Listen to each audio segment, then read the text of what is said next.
자, 그러면은 그걸 갖다가 예제를 통해서 한번 풀어보고, 그렇게 풀고 나면은 굉장히 과정이 길구나 하는 걸 느낍니다. 그래서 그 긴 과정을 어떻게 하면 줄여서 간단하게 문제를 풀 수 있는 방법까지 넘어가겠어요. 그래서 처음에 로드 해석법과 루프 해석법 두 개로 나눠서 했는데, 로드 해석법에 대해서 먼저 설명을 하겠어요. 이 노드 해석법하고 루프 해석법 두 종류가 있는데, 이 두 종류 서로 또한 쌍대입니다. 노드 해석법하고 루프 해석법은 쌍대가 되는 거고요. 다음에 배워야 할 루프 해석법 하고는 쌍대가 되는데, 얘하고가 개념 자체가 다른 것은 아닙니다. 단지 누구를 먼저 방정식을 써서 변수를 제거하느냐, 그러니까 제거하는 변수가 누구냐에 따라서 노드 해석법도 되는 거고 루프 해석법도 되는 거예요. 풀이 방법은 개념 자체는 똑같아요. 근데 먼저 노드 해석법을 한다는 것은 전압의 변수를 갖다가 줄여서 쓰겠다는 겁니다. 그래서 예제를 보면 이런 스타일로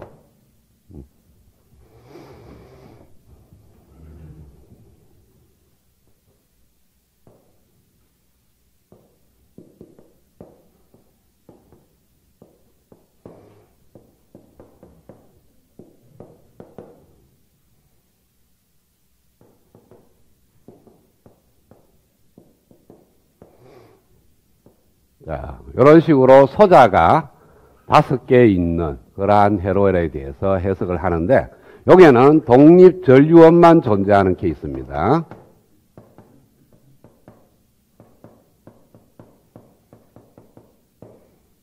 전원의 종류는 4가지가 있었어요. 그쵸? 1장에서 우리가 공부했을 때 전원의 종류는 독립전원과 종속전원 두 종류로 나누고, 독립전원 안에서도 전압원이 있고 전류원이 있었고, 종속전원에서도 전압원과 전류원 이렇게 4가지가 나왔는데, 그 4가지 중에 독립전류원만 회로에 들어있는 거예요. 얘가 개수가 1개가 있든 2개가 있든 10개가 있든 관계없이 모든 전원이 독립전류원만 있더라. 그러니까 전압원은 아예 없고 종속전류원조차도 없다는 그런 케이스입니다. 가장 기본되는 케이스.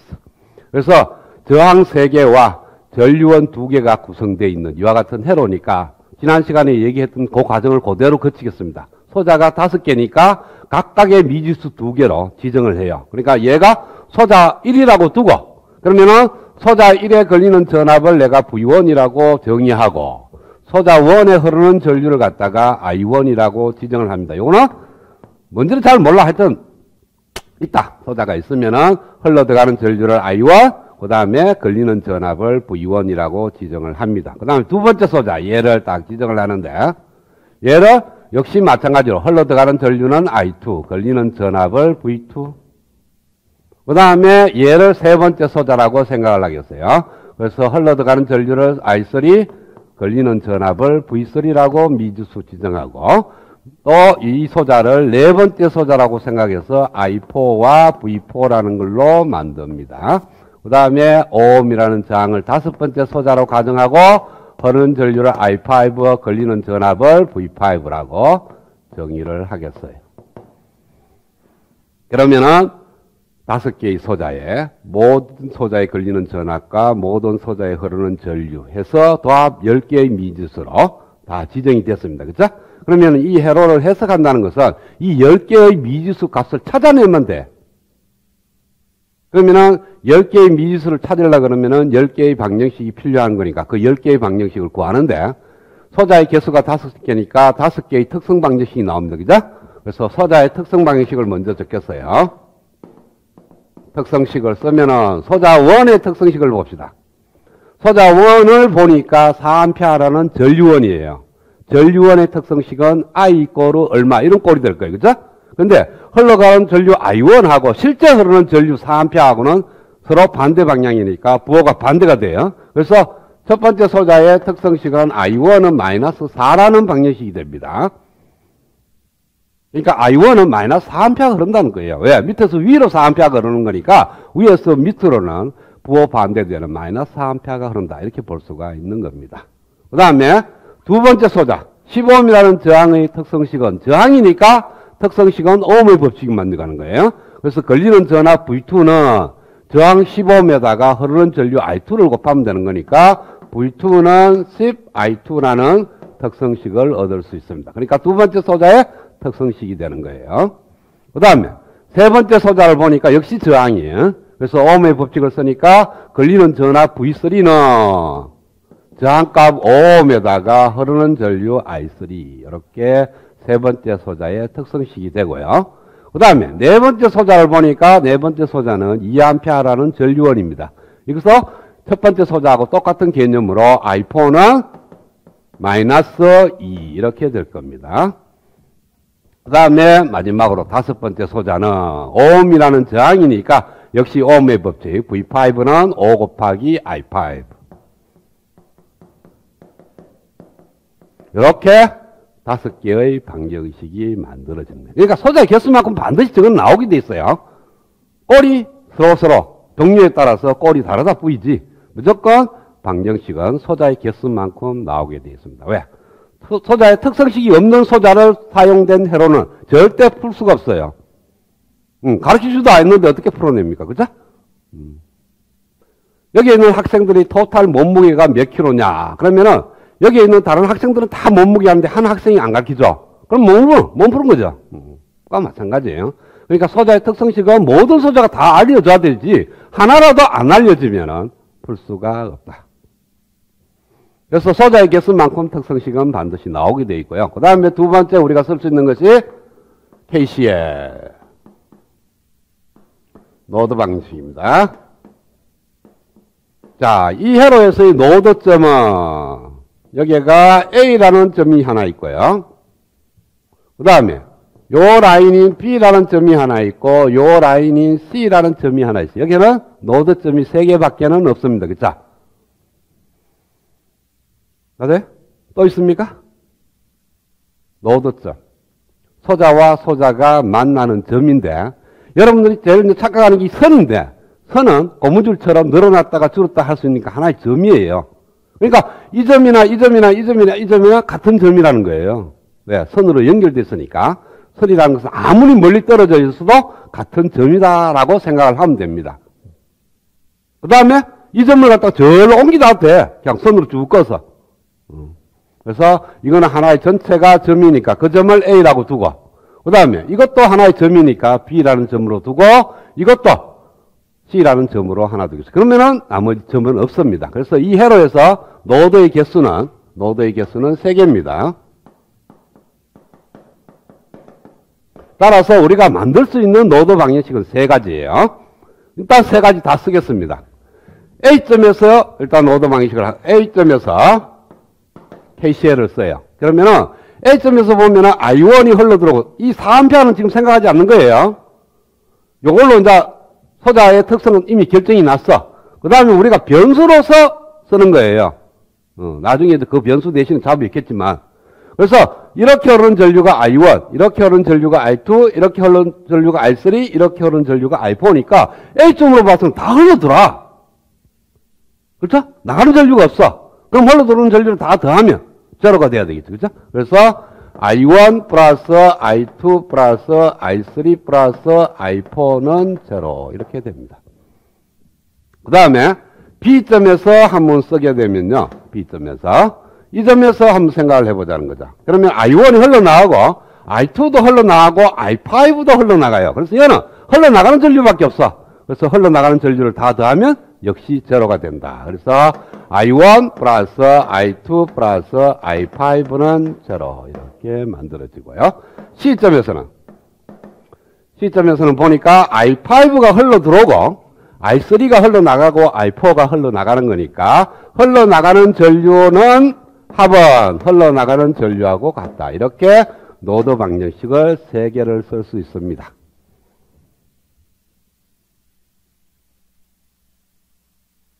자, 그러면 1번과 2식하고 3식을 갖고 어떠한 2개를 갖고도 나머지 1개를 만들 수가 있습니다. 생각을 해봐요. 위에 있는 이 2식을 갖고 I1, I2 대신에 이게 넘어가서 마이너스 얘하고 뭐 빼면 되겠네요. 자, 2식에서 1식을 빼면 바로 3식이 됩니다. 그렇죠? 또 2식하고 3식을 갖고 1식을 만들려고 그래. 그럼 뭐 해야 돼요? I5 대신에 얘를요. 5식에 있는 I5를 2식에다가 3식에 있는 I5를 2식에다가 대입하면 1식이 됩니다. 그죠? 그래서 이 세 개를 어떠한 두 개를 갖고도 나머지 한 개를 만드는 거니까 얘는 독립 방정식이 두 개.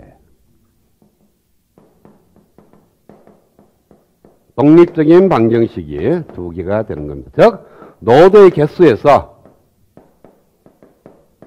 마이너스 한 개만큼의 방정식이 나오는 거니까 우리가 아예 애시당초 노드 방정식을 세울 때 한 개를 만들지 마라.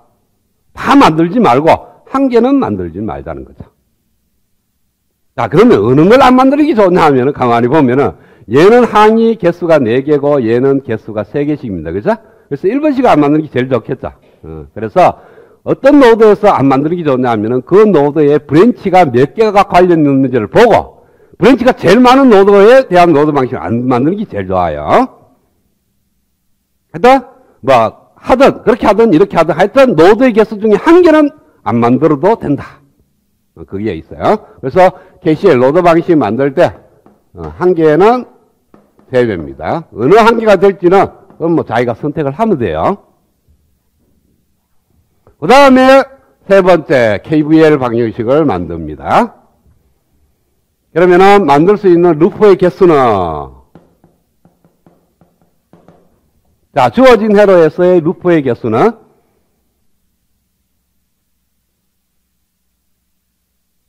자, 한 개로 만들어지는 것은 3개. 6개죠, 그쵸? 그러니까 6개가 나옵니다. 자, 일단은 KVL을 6개 만들겠어요. 루프 방정식 6개 만드는데 자, 1번 방정식 한 개로 만들어지는 1번, 2번, 3번. 자, 1번을 보면은 V1만큼 올라갔고 V2만큼 내려갔어요. 그쵸?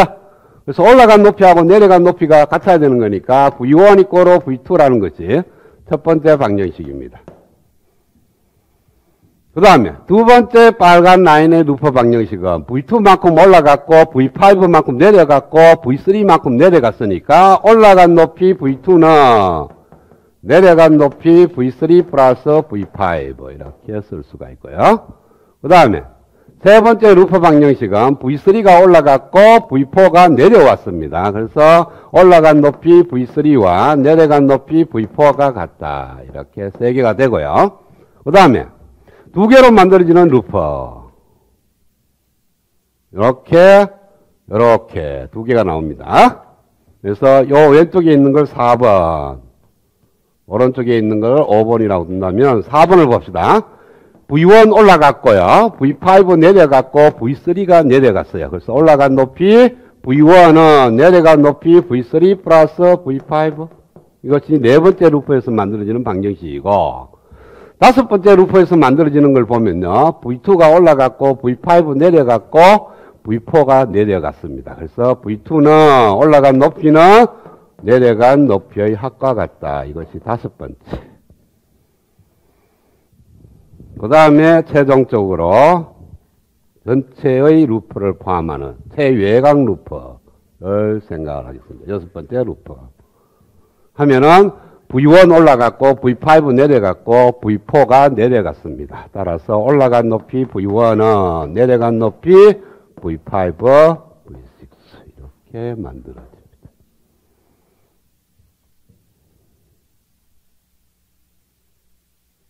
여기서 독립적인 루프 방식은 몇 개죠?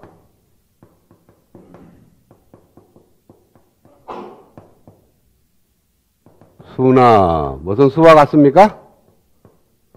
메시 수와 같아 그렇죠, 그렇죠? 그래서 저기는 아파트 구조라고 생각한다면 방이 3개. 그래서 메시가 3개. 그래서 독립 방정식은 3개가 나옵니다. 메시로만 이루어져 있다면 얘가 메시죠. 1번, 2번, 3번이. 1번, 2번, 3번으로만 만들어지면은 얘네들은 독립적인 방정식이 됩니다. 그러면은 밑에 있는 것은 의미 없는 방정식. 그러면 밑에 있는 방정식은 위에 있는 3개로 만들어지면 되죠. 4번 한번 봅시다. V1은 V3 플러스 V5인데 V2가 V3 플러스 V5니까 얘 대신 대입하면 얘가 나와.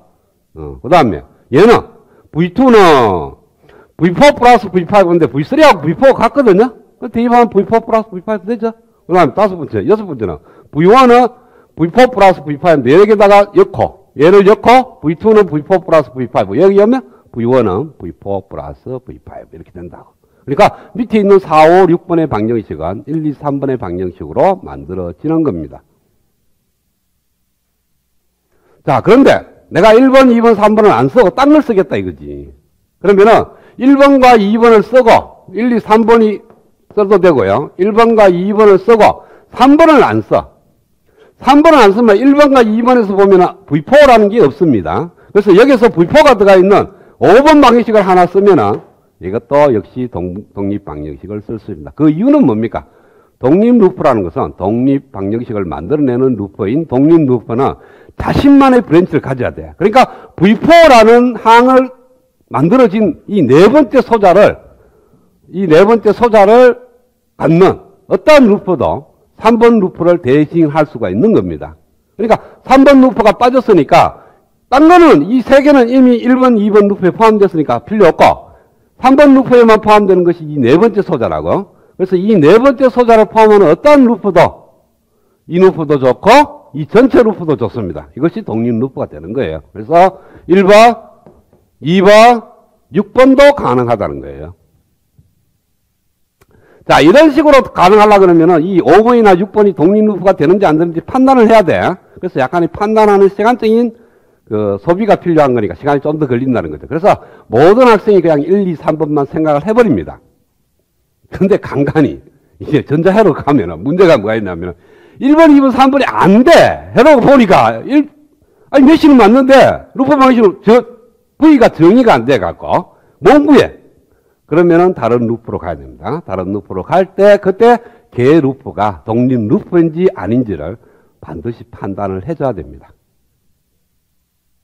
1번, 2번, 그리고 4번. 이렇게 세 개를 딱 썼어. 세 개 맞네. 그래가 했는데 답은 안 나옵니다. 왜? V4가 없거든. 네 번째 소자에 대한 정보가 안 들어가 있어요. 그래서 네 번째 소자에 대한 정보도 들어가 있어야 됩니다. 모든 소자의 정보가 다 들어가 있어야 되지. 그 중에 하나의 소자라도 정보가 안 들어가게 되면 당연히 답은 틀리게 돼. 왜?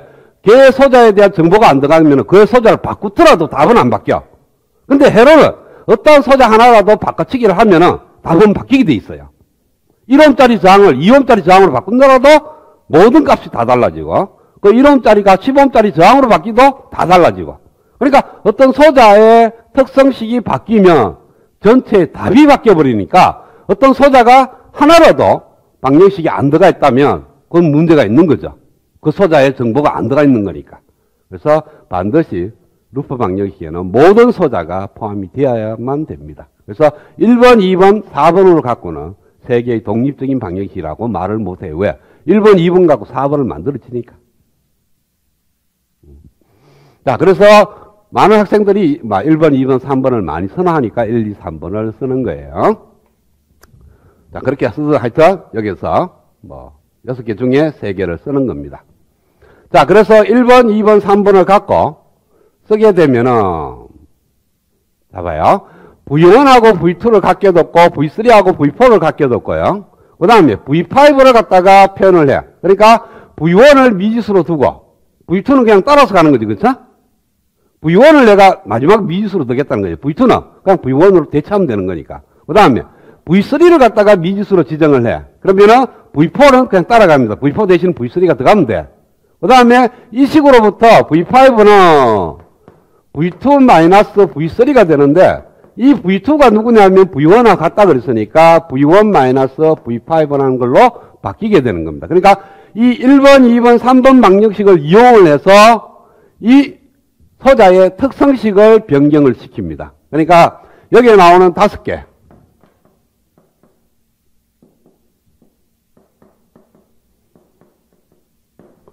5번을 갖고 1번은 변경이 안 됩니다. 전압 변경이니까 V3와 V4가 같게 만들고 V1은 V2로 만들고 V5는 V1 V2가 되겠죠. V3가 되겠죠. V3로 바꾸면은 미지수가 V1과 V3라는 전화번의 미지수로 바뀝니다. V4, V5, V6는 이제 사라졌어. 그러면은 첫 번째 특성식은 왜 되느냐면은 I1은 마이너스 4. 얘는 안 바뀝니다. 왜? 전압 변수가 없으니까. 근데 두 번째 방정식은 왜 돼요? V2는 10I2인데 V2가 뭐로 바뀌냐면 V1으로 바뀝니다. 그죠? 그래서 V1은 10I2가 되는 겁니다. 그 다음에 세 번째 방정식은 V3는 그대로 쓴다 그랬으니까 그냥 쓰면 돼. 5의 I3. 네 번째 방정식은 I4는 마이너스 2. 얘는 그냥 쓰면 돼. 다섯 번째는 V5는 5I5인데 V5가 누구냐면은 V1 마이너스 V3는 5I3, 5I5. 이런 식으로 다섯 개의 방정식으로 다시 재배치가 되면은 이 다섯 개 안에는 V2, V4, V5, V6는 없어졌습니다. V6는 아니지, V5까지만. 그러니까 전압의 변수가 V1하고 V3로만 표현이 되어 있어요.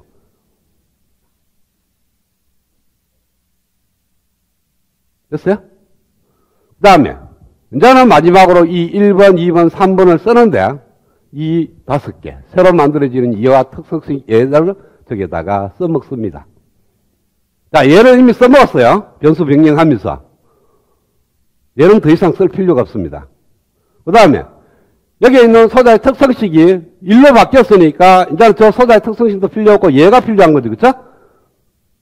그래서 남아있는 식은 얘 5개 하고 얘 3개예요.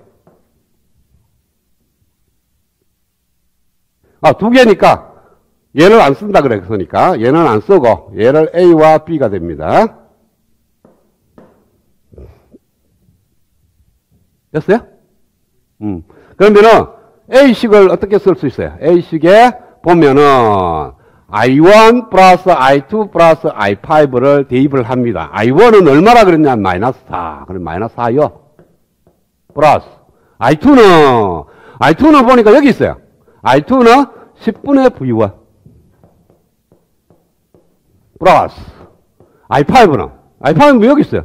5분의 V1 마이너스 V3는 0 이렇게 바뀝니다.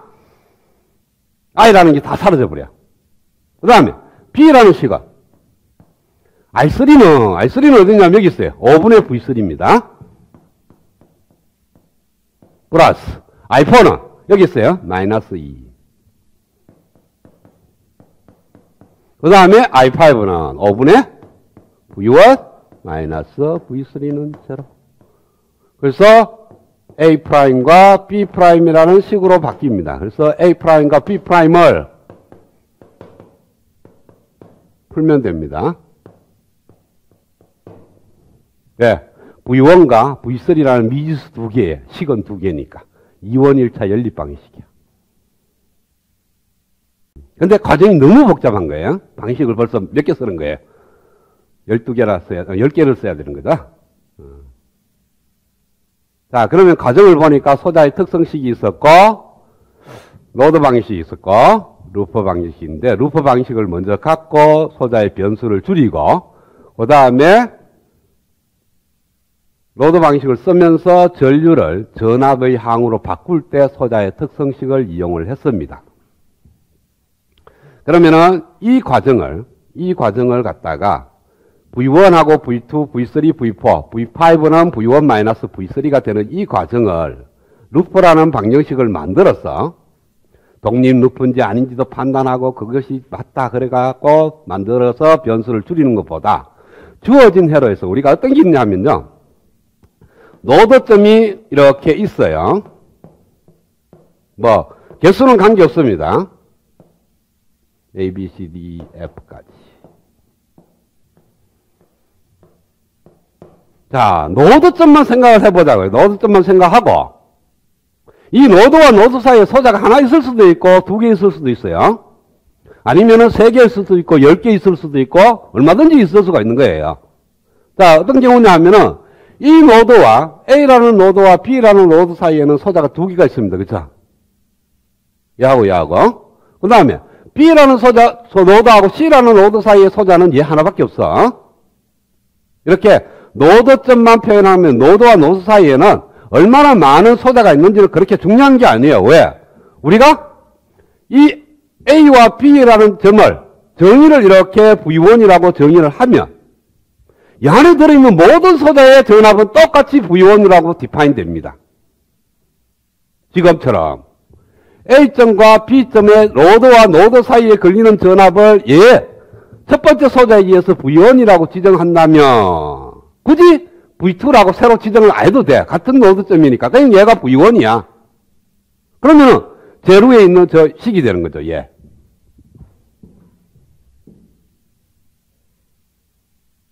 그렇죠? 그 다음에 한개 쓸 때는 당연히 그거 지정하면 되는 거고. 그래서 이 안에 들어있는 모든 소자의 전압을 정의를 하려고 그러면 노드와 노드 사이의 전압만 다 디파인 하면 돼. 그렇죠? 그래서 V1, V2, V3, V4, V5, V6, V7, VA. 이렇게 하면은요, 이 안에 들어있는 모든 소자의 전압이 다 디파인 돼버려.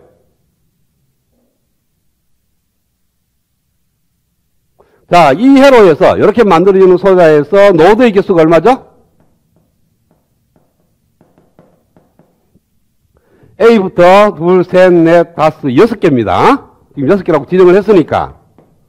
소자의 개수는 내가 몰라. 왜? A와 B 사이에 소자가 한 개 있는지 두 개 있는지 잘 모르니까. 근데 다 세리 보니까 N개야. 그러면은 이 회로의 메시 수는 몇 개겠어요? 메시 수와 노드 수와 소자의 개수의 관계식이 있었죠? N은 소자의 개수에다 한 개를 더하면 로드의 개수에다가 메시의 수를 합한 거와 같다. 이렇게 나온다고. 그러면은 메시의 수가 6개고 노드의 수가 6개고 소자의 개수가 N개라면 N 더하기 1은 6 더하기 메시의 수가 됩니다. 그렇죠? 그래서 메시의 수는 얘는 6을 빼주면 돼. N-5가 됩니다.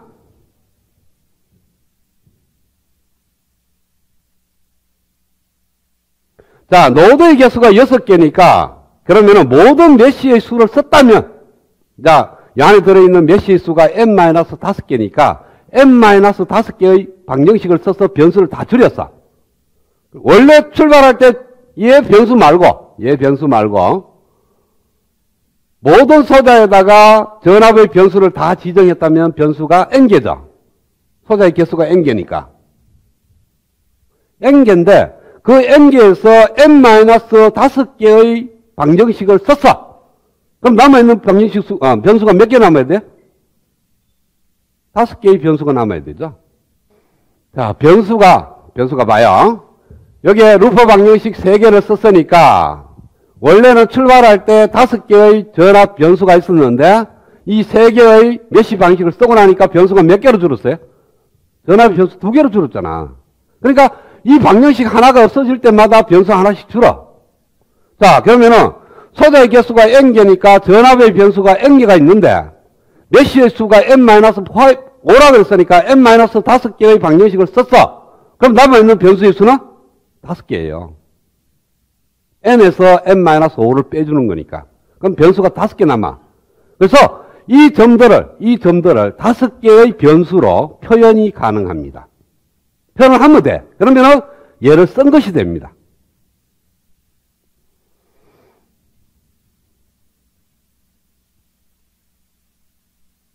자, 이렇게 6개의 노드점이 있는데 이 안에 어떤 소자가 있든지 그 소자에 걸리는 전압을 5개의 변수로 모든 걸 다 만들어 주려고 그러면은 여기서 어떻게 하면 되느냐 하면은 노드와 노드 사이에 이게 6개가 있는 거니까 만약에 어떤 절대값을 우리가 쓴다. 절대 전압을.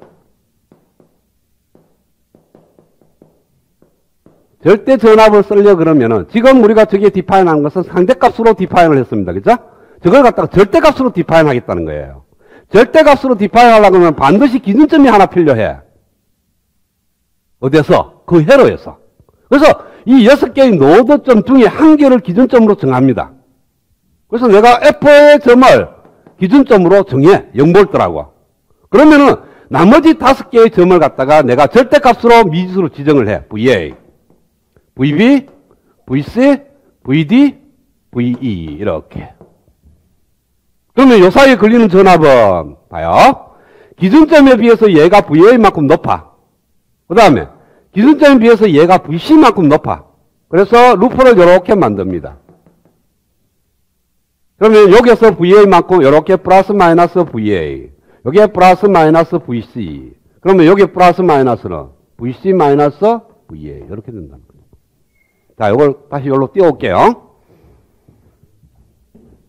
자, A점이 있고 C점이 있고 F점이 있어요. 얘가 기준점이고 얘가 VA가 그랬고 얘가 VC라고 그랬으니까 절대값입니다. A점의 전압을 절대값으로 VA, C점의 절대값은 VC라고 둔다면 이 의미가 뭐냐면 기준점에 비해서 A점이 VA만큼 높다는 거니까 전압이 이렇게 걸린다는 거죠. 기준점에 비해서 A점이 VA만큼 높다는 것이 절대값 VA의 의미니까. 그 다음에 C점은 기준점에 비해서 VC만큼 높아요. 그러면은 여기에 걸리는 전압이 VC예요. 그러면 여기에 걸리는 전압을 내가 잘 몰라. VX라고 둬. 그러고 나서 이렇게 F점, A점, C점으로 만들어지는 루프 방식을 하나 만들어. 그러면은 VA만큼 올라갔고 VX만큼 내려갔고 VC만큼 내려갔어요. 그러면 VA는 VX 플러스 VC라는 걸로 표현되는 거니까 VX는 VA 마이너스 VC 이렇게 쓸 수가 있다는 거죠. 그래서 얘는 A점의 전압을 알고 C점의 양끝점의 전압을 알면 요 사이의 전압은 이걸로 표현이 가능합니다. 어떻게? 이렇게 플러스 마이너스로 표현되면 플러스 쪽에 있는 전압 절대값에서 마이너스로 표현한 노드점의 절대값을 빼주면 돼. 자, 그걸 이해를 뭐 하겠다. 그러면 어떤 거냐면은 기준점이 있고 여기가 5V고 여기가 3V야. 그러면 이 점은 이 점에 비해서 몇 볼트 높아요? 2V 높죠? 숫자를 넣으면 이렇게 이해가 되죠. 그쵸? 그래서 5-3 많고 왼쪽이 높다는 거예요. 반대로 하면 뭐 돼요? 여기에 플러스 마이너스 이렇게 표현되면 VC 마이너스 VA.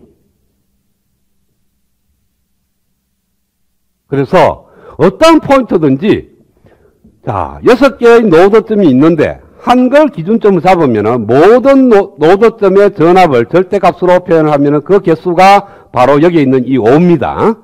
왜? 노드가 6개인데 6개 중에 한 개를 기준점으로 들어갔으니까 나머지 5점만 남아. 그거 각 점마다 미지수 하나씩 지정하면은 5개의 미지수로 모든 노드점의 절대값으로 표현할 수 있습니다. 그렇죠? 그 다음에 이 안에 들어있는 모든 소자가 이 노드점을 벗어나가 다른 노드하고 연결된 소자는 없습니다. 왜? 만약에 그런 소자가 있으면은 회로 자체에 노드가 하나 더 있는 거죠? 근데 회로에는 노드점이 여기 끝이야. 그러면은 이 안에 들어있는 모든 소자는 어떠한 두 노드도 이 노드를 벗어날 수가 없습니다. 그러면은 A라는 이미의 소자가 딱 있으면 이미의 소자 약끝점이 이 6개 중에 2개가 연결될 거예요. 그 연결되어 있는 두 노드점의 절대값을 아니까 그 소자에 걸리는 전압은 미지수로 그냥 그 2개, 6개, 5개의 미지수로 디파인이 가능하다는 거죠. 그렇죠? 그래서 그 작업을 여기서 하는 거예요. 자, 요걸, 자, 요 루프 방식을 이제 안 쓰고 그걸 먼저 회로에 적용을 했다. 그러면은 이 회로를 어떻게 해야 되냐면은 4개의 기준점 중에 이 4개의 노드점 중에 1개의 기준점을 정하는데 그 기준점을 어디다 정하느냐 하면은 보통 아무거나 정해도 돼요. 근데 사람들이 어디다 정하냐 하면은 아까 내가 노드 방식 3개 중에 1개 안 쓴다 그랬는데 그 1개 안 쓰는 것이 뭐라 그랬어요? 브랜치가 제일 많은 점을 한다 그랬죠. 그죠? 그래서 브랜치가 제일 많은 점에 노드점을 안 쓰는 거니까 그걸 기준점으로 많이 정해요. 그래서 기준점에서는 노드 방식을 안 쓴다. 이렇게 얘기하면 돼.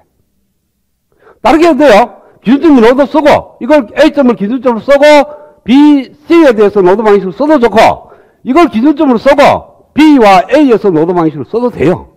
그런데 보통 사람들은 기준점에 대해서는 노드 방식 안 쓰고 나머지 점에서만 노드 방식 쓴다. 이렇게 얘기해도 되거든.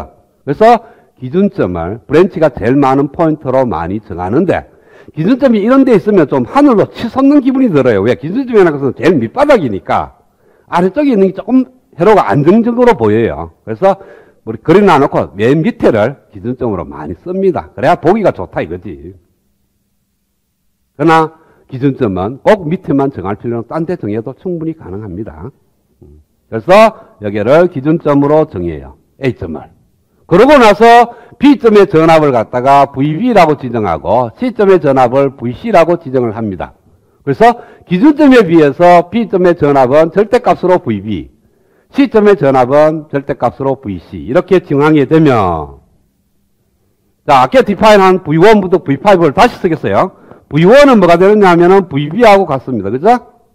이 점하고 이 4A는 이 전류원의 소자는 이 점이 VB점이고 이 점이 0V예요. 그래서 이 사이에 걸리는 전압은 VB. 그 다음에 10ohm에 걸리는 전압 V2는 역시 VB가 되죠. 그쵸? 그 다음에 V3는 VC가 될 거고 V4는 역시 VC가 되고 V5는 VB-VC가 되는 겁니다.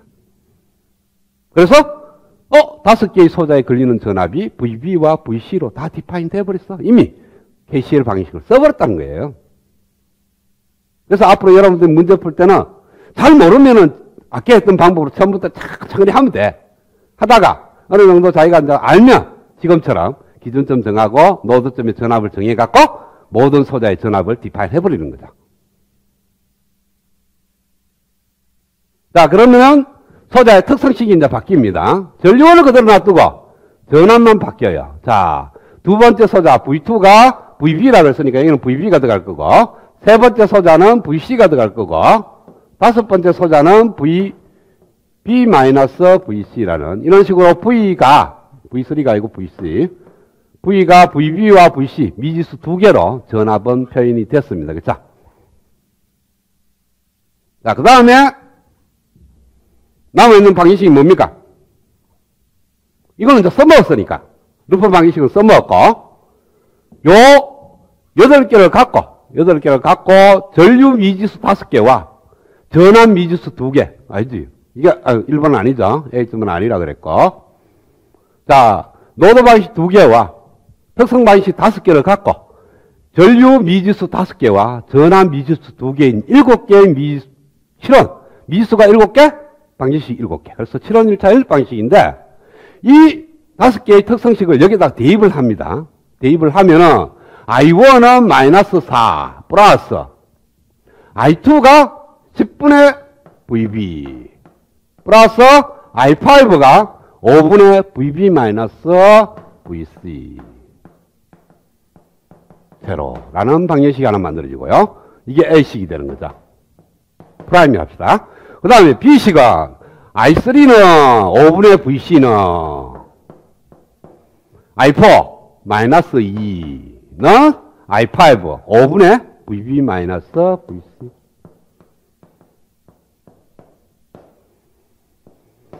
이렇게 두 개의 방정식이 만들어집니다. 그래서 최종적인 방정식 이 방식이나 아까 만들어진 두 개의 방식이나 똑같아요. 아까는 V1, V3로 표현되어 있고 지금 VB, VC로 표현되어 있는데 이것도 마찬가지예요. 5개의 특성식을 갖고 2개의 노드 방정식에다가 대입을 하지 말고 로드 방정식을 쓸 때 얘를 쓸 때 얘를 써먹자는 거예요. 자, 봐요. 그러면은 A점은 기준점으로 정했으니까 기준점에 대해서 노드 방식을 안 쓴다 그랬으니까 얘는 쓰지 말고 B점에서 노드 방식 쓰려고 그러면 지금은 I1 더하기 I2 더하기 I5는 제로인데 I1은 얼마냐? 소자의 특성이 덜 받아. I1이라고 쓰지 말고 이렇게 흐르는 전류는 하지 말고 그냥 뭐 흘러 들어오는 전류로 해도 돼. 4A가 흘러 들어와서. 그렇죠? 그 다음에 이렇게 흘러나가는 전류는 저항이 10ohm이고 여기에 걸리는 전압이 VB입니다. 어때? 여기가 기준점이고 여기 전압이 VB니까 이 소자에 걸리는 전압이 VB야. 위가 높고 아래가 낮습니다. 그러면은 10ohm에 흐르는 전류는 10분의 VB가 돼. 밑으로 흘러. 그 다음에 이렇게 흐르는 전류는 저항값이 5ohm이고 플러스 마이너스 전압이 VB 마이너스 VC야. 그래서 5분의 VB 마이너스 VC가 이렇게 흘러. 따라서 4A가 흘러 들어와서 이렇게 두 개가 흘러 나가는 거니까 방정식 쓰면 4 흘러 들어오는 것은 10분의 VB 플러스 5분의 VB 마이너스 VC 이렇게 바로 B점에서의 노드 방정식을 이렇게 써버리면 돼. 이것이 바로 이 식이 되는 겁니다. 4가 어느 쪽으로 넘어가면 돼.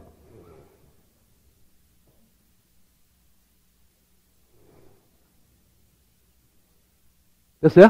그러면은 회로에 전류원이 있을 때는 그 전류원의 방향을 보고 들어온지 나간지를 판단하면 돼. 그쵸? 그래서 4가 흘러 들어오면 이렇게 쓰면 되고, 흘러 나가면 흘러 나간 대로 쓰면 되는 거고. 그리고 전류원은 큰 문제가 안 돼. 자, 두 번째, 저항이 있을 때. 나머지는 없다 그랬어, 지금.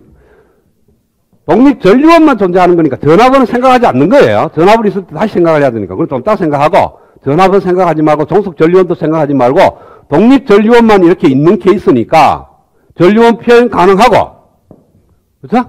그 다음에 저항이 있는 케이스는 어떻게 쓰면 되느냐 하면은, 이제 그래서 저항이 있는 케이스를 간단하게 전류 표현을 하는 겁니다. 자, 어떤 저항 소자가 크기가 R이라고 있고, 반드시 두 노드에 이 저항은 연결이 되어 있을 거예요. 그렇죠? 어떤 것도 한 노드에만 연결이 안 될 거고, 반드시 저항은 두 개의 노드에 연결되어 있습니다. 그러니까 그 두 개의 노드에 절대값이 표현이 되어 있어, 지금. 아까 표현을 했잖아요? 그래서 왼쪽에 있는 전압을 보니까 VA더라. 그 다음에 오른쪽에 있는 절대값이 VB더라. 그러면은 이렇게 흐르는 전류는 얼마가 되느냐 하면은 왼쪽에서 오른쪽으로 흘러가는 전류는 저항분의 오른쪽이 왼쪽보다 얼마나 높은지가 중요한 거죠. 그래서 VA-VB에서 R을 나누면 돼. 그러면 이렇게 가는 전류 성분이야. 만약에 이렇게 가는 전류 성분을 내가 구하려고 그런다. 그러면 얘가 만약 1A 하면 이렇게는 마이너스 1A가 되니까 여기다 마이너스 곱하면 돼. 그래서 R분의 마이너스 곱하는 건데 이게 두 개 바꾸는 거죠. 자, 위의 식이나 아래 식을 가만히 보면요. 밑에 저항, 분모는 저항값이 들어갑니다. 분자는 흘러 들어오는 쪽에서 전압에서 흘러 나가는 쪽에 전압을 빼주면 돼, 둘 다. 이렇게 흘러가면 얘가 흘러 들어오는 쪽이고 얘가 흘러 나가는 쪽이니까 VA-VB. 이렇게 하는 전류는 얘가 흘러 들어오는 거고 얘가 흘러 나가는 거죠. 그래서 VB-VA. 그렇게 저항이 있는 소자는 전류를 결정할 수가 있는 겁니다. 그래서 시점에서의 이제 만약에 KCL 로드 방식을 쓴다면 한번 봅시다. 2A가 흘러 들어오고 5ohm에서 흘러 나가고 만약에 5ohm 얘도 흘러 나간다고 보겠어요. 이렇게 흘러 나가는 전류는 5분의 VC. 이렇게 흘러 나가는 전류는 5분의 VC-VB가 되는 거예요. 그래서 2가 흘러 들어와서 흘러 나가는 전류는 5분의 VC 플러스 5분의 VC-VB. 이렇게 방정식이 나오는데 이 방정식이 바로 이 방정식하고 같습니다. 왜? 얘가 일로 넘어오고 얘가 일로 넘어가면은 요 식이 돼요.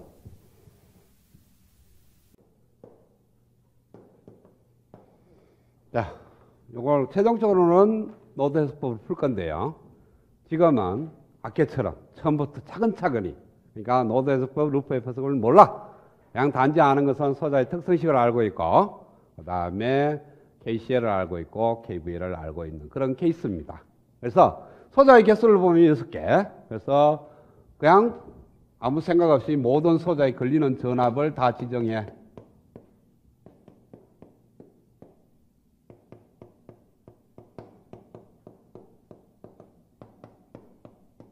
이렇게 6개의 소자에 걸리는 전압을 V1, V2, V3, V4, V5, V6 이렇게 지정하고 그 다음에 소자에 흐르는 전류를 또 지정해. I1, 여기가 I2, 여기가 I3, 여기가 I4, 여기가 I5, 여기가 I6 이렇게 모든 소자에 흐르는 전류를 미지수로 지정했습니다. 여기에서 뭐 이거는 I1이 뭐 3A 있는데 굳이 미수 정할 필요 없냐 그런 할지 말고 그냥 아무 생각 없이 그냥 정하는 거예요. 그리고 이제 소자의 특성식을 씁니다. 그러니까 소자의 특성식을 쓰면은 이제 I1이 마이너스 3 이렇게 나오죠, 그렇죠? 그래서 I1은 마이너스 3. 그 다음에 두 번째 있는 저항이니까 V2는 3의 I2. i로 표현을 해야 되니까 i2는 3분의 1 v2. 그러니까 이쪽에 소자 1은 전압에 대한 방정식은 없고요. 그러니까 i1은 마이너스 3 이렇게 돼 있을 겁니다. 그 다음에 세 번째 또 마찬가지로 전압에 대한 표현식은 없고 그냥 i3는 1 이렇게 나올 거고, 그 다음에 네 번째 소자는 저항이니까 v4하고 i4 관계가 9의 i4 이렇게 나오는데, 이걸 전류로 표현하면 i4는 9분의 1 v4 이렇게 들어가게 됩니다. 그 다음 다섯 번째 소자는 v5는 5의 i5니까 이것도 전류로 표현하면 i5는 5분의 1 v5 이렇게 들어갈 거고, 여섯 번째 소자는 저항이니까 v6는 2배의 i6 해서 i6는 2분의 1 v6 이렇게 전압으로 표현된 식과 전류로 표현되는 특성식을 하는데, 전류원인 케이스는 전압으로 표현되는 식이 없다는 걸 해야 된다는 거죠. 자, 그 다음에 KCL을 적용을 하는 거예요. KCL을 적용하면은 이거에 대한 노도를 쓰지 말고 얘를 쓰겠다는 거죠. 그래서 흘러나가는 거 I4, I1 더하기 I4 더하기 I6는 0. 그 다음에 I4가 흘러들어와서 여기에 흘러들어와서 흘러나갔으니까 I4가 I2 더하기 I5. 그 다음에 요점에서 KC를 쓰면은 흘러들어오고 흘러나갔으니까 I5, I6는 I3. 그 다음에 이제 KVL을 쓰겠습니다. 지금은 독립 루퍼가 해도 되지만은 독립 루퍼에 대한 테크닉은 여러분 스스로 알고 일단 메시 방식만 쓰겠어요. 그래서 이런 메시 방식을 씁니다. 그럼 V1 올라갔고 V5, V4 내려갔고 V2 내려갔으니까 V1은 V4 더하기 V2. 그 다음에 여기서는 V2가 올라갔고 V5 내려갔고 V3가 내려갔으니까 V2는 V3 플러스 V5. 그 다음에 여기는 V6가 내려갔고 V5 올라갔고 V4가 올라갔으니까 V4 플러스 V5는 V6. 이 3개, 오른쪽에 있는 6개를 갖고 풀든지 아니면은 얘하고 이렇게 풀든지 관계없어요. 특성식 하여튼 6개. 특성식이 10개 아닙니다. 10개 아니죠? 이렇게 적어놨다고 해서 다 10개네 그러지만 얘하고 같은 식이죠. 얘하고 같은 식. 얘를 쓰든지 얘를 쓰라는 거예요. 근데 이제 노드 해석법이니까 오른쪽 얘를 쓰겠다는 거죠. 자, 그러면은 먼저 얘를 갖다가 어디다가 였냐면은 이 KVL이라는 방정식을 특성식에다가 엮겠다는 거예요. 그러면은 V1을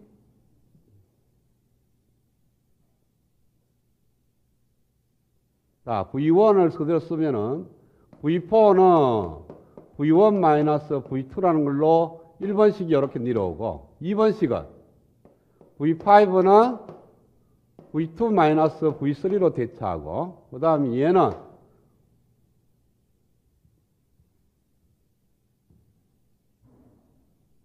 대입하면은 V6는 V4 플러스 V5인데 얘 더하기 얘니까 없어지고 V1 마이너스 V3. 그래서 이 세식을 갖고 만들어지는 이 세식, 새로운 세식을 여기에다가 엮였습니다. 그러면은 위에 있는 I1, I2, I3는 큰 문제가 없고요. I4가 왜 됩니까? 9분의 1 V4인데 V4가 여기 있어요. V1 마이너스 V2. 그 다음에 I5는 5분의 1 V5인데 5분의 1 V5가 뭐냐면은 V2 마이너스 V3. 그 다음에 I6는 2분의 1 V6인데 V6가 얘거든요. 그래서 2분의 V1 마이너스 V3. 이것도 꼴을 조금 다르게 합시다.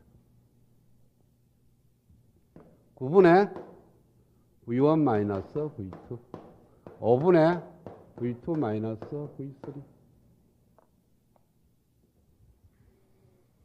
그래서 여기에 있는 이 I1, I2, I3, I4, I5, I6를 여기에다가 여요. 여면은 I1이 마이너스 3, I4가 얘입니다. 9분의 V1 마이너스 V2. 그 다음에 I6가 얘입니다. 2분의 V1 마이너스 V3는 0. 그 다음에 두 번째 식에 오면은 I4는 9분의 V1 마이너스 V2는 I2 플러스 I5. I2가 3분의 V2 마이너스 플러스 I5가 5분의 V2 마이너스 V3. 그 다음에 세 번째 I5가 얘는 5분의 V2 마이너스 V3는 더하기 I6는 2분의 V1 마이너스 V3는 I3 1. 이렇게 최종적으로 V1, V2, V3에 대한 3일차 연립 방식이 만들어집니다. 이것을 매 회로마다 이렇게 하면 많으니까 이걸 노드 해석법, 즉 마디 해석법을 적용하면 어떻게 하느냐 하면은 여기를 기준점으로 잡고 4개의 노드 중에 1개를 기준점을 잡고 이 점의 전압을 V1, 이 점의 전압을 V2, 이 점의 전압을 V3 하고 이 점에서 KCL을 씁니다. 그러면은 3A가 흘러 들어오면은 일로 나가는 전류하고 일로 나가는 전류의 합과 같은데 지금 전류원이나 전압원을 빼면은 저항만 있는 케이스는 항상 저항이 있고 양 끝점에 전압이 결정되어 있습니다. 어떤 저항이라도 양 끝점의 전압이 기준점에 비해서 절대값으로 표현되어 있어요. 그랬을 때 이렇게 걸리는 전압은 VA에서 VB로 빼면 되고요. 이렇게 걸리는 전압은 VB에서 VA를 빼면 돼요. 그래서 일로 흐르는 전류는 R분의 얘 저항값이 R이라면 R분의 VA-VB가 될 거고 이렇게 흐르는 전류는 R분의 VB-VA가 됩니다. 그래서 R이 있고 양 끝점에 전압이 있으면 흐르는 전류를 구할 수가 있어요. 뭐에 의해서? 특성식에 의해서. 그게 바로 요거하고 이런 것들이에요. 자, 볼까요? 그러면은 요점에서 KCL을 쓰면 3A가 흘러 들어와서 일로 흘러나가고 일로 흘러나갈 거니까 3 이꼬로 일로 흐르는 전류는요 9 저항분의 왼쪽 흘러 들어오는 쪽의 전압에서 흘러나가는 쪽의 전압을 빼주면 돼. 그래서 9분의 V1-V2 더하기 이렇게 흘러나가는 전류는요 저항분의 2분의 V1-V3. 요게 요점에서 만들어지는 KCL인데요. 요 식하고 요점에서 만들어지는 요 KCL을 만족하는 식을 들다 보면 똑같은 식이라는 거예요. 요 3이 오른쪽 넘어간 거죠. 그렇죠? 자, 그 다음에 두 번째 식은 요점에서 KCL을 쓰면 됩니다. 여기로 흐르는 전류, 여기로 흐르는 전류, 여기로 흐르는 전류를 다 더해가 제로로 만들어도 좋고 여기로 흘러들어오는 전류는 흘러나가고 흘러나간다 해도 되고 그래서 이렇게 흘러들어오는 전류는 9분의 V1-V2는 여기로 흘러나가는 전류는 3분의 V2 이렇게 나가는 전류는 5분의 V2-V3 요 식이 만들어집니다. 여기에 요 두 번째 방정식 얘가 만들어지는 방정식하고 같다.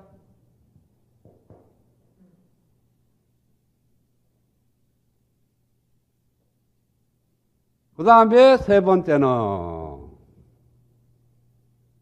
여기서 만들어지는 거는 흘러들어오고 흘러들어오고 흘러나가는 걸로 하는 거니까 2분의 V1-V3 더하기 5분의 V2-V3는 1. 그래서 얘 방정식은 얘가 만들어지는 방정식 얘하고 같다.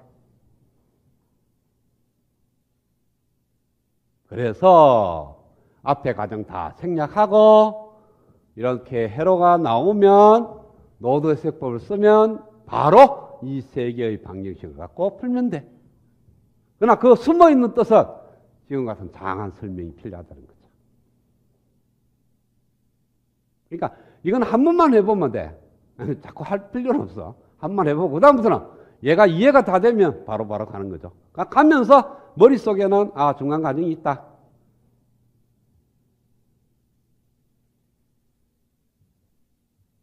됐어요? 그 다음에 풀어나가면 여러분들이 이 노드 방식 싫어하는 이유가 있어요. 왜냐하면 통분을 해야 되니까. 그래서 루프 방식을 좋아하는 것 같아. 그래서 첫 번째 식을 통분하면 18을 곱하면 됩니까? 그럼 V1 마이너스 V2 플러스 2배의 9배의 V1 마이너스 V3는 48인가? 69, 54네. 그래서 11V1 마이너스 2배의 V2 마이너스 9배의 V3가 54라는 식이 하나 나오고요. 그 다음에 두 번째 식을 통분하면은 얼마를 곱해야 되나? 45를 곱해야 되겠네. 5의 V1 마이너스 V2는 15V2 플러스 9배의 V2 마이너스 V3. 그래서 5배의 V1 마이너스 5 마이너스 20 마이너스 29 V2. 그 다음 V3는 플러스 9배의 V3는 0. 그 다음 세 번째 10을 곱하면 되겠네. 5V1 마이너스 5V3 2배의 V2 마이너스 2배의 V3가 10. 5V1 플러스 2배의 V2 마이너스 7배의 V3는 10.